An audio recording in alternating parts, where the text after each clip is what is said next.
Introducing the all-new Italiano range of pizza. Pizza Ultimo. Pizza Hut.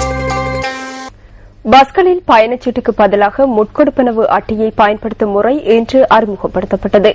அரசு மற்றும் தனியார் நிறுவனங்கள் சிலவும் இலங்கை மத்திய வங்கியும் இணைந்து இந்த திட்டத்தினை முன்னெடுத்துள்ளன.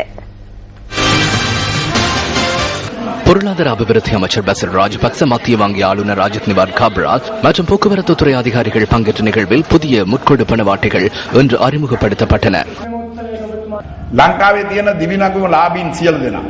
இலங்கையில் உள்ள திவிநகம பயனாளிகள், அதாவது சமுர்தி பயனாளிகளுக்கு நாம் இந்த கார்டை அறிமுகப்படுத்துகின்றோம். அதனூடாக அவர்கள் கொடுப்பனவுகளை செலுத்த முடியும். ஆனால் நாம் வரையறைகளை முன்வைப்போம். உணவுக்காக, போக்குவரத்திற்காக, ஏனைய நடவடிக்கைகளுக்காக குறிப்பிட்ட அளவு பணத்தினை பயன்படுத்த முடியும் என கூறப்படும். எனவே இந்த கார்டுகளையும் உடனடியாக விற்பனை செய்ய வேண்டிய தேவையில்லை. ஒரே தடவையில் 35 லட்சம் பேருக்கு இந்த கார்டுகள் கிடைக்க உள்ளது. உங்களது பஸ்களுக்காக இந்த கார்டுகள் பயன்படுத்தப்படும்.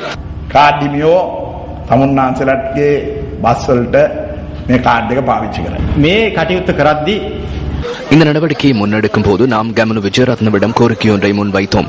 இந்த நடைமுறையை பயன்படுத்தி பஸ் சாரதிகளுக்கும் நடத்துனர்களுக்கும் ஓய்வூதிய திட்டம் அறிமுகப்படுத்துங்கள் என கூறினோம். அந்த முறைமையும் இன்று தயார்படுத்தப்பட்டு நடைமுறைப்படுத்தக்கூடிய கட்டமைப்பு ஒன்று உருவாக்கப்பட்டுள்ளது. இந்த நடைமுறையின் கீழ் பஸ் உரிமையாளர்கள் பாரிய நன்மையை அடைகின்றார்கள்.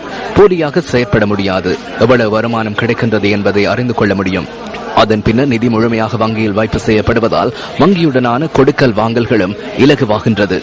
බැංකුවේ තැන්පත් කරන නිසා බැංකුවත් එක්ක තියෙන ගනුදෙනුවත් පහසු වෙනවා.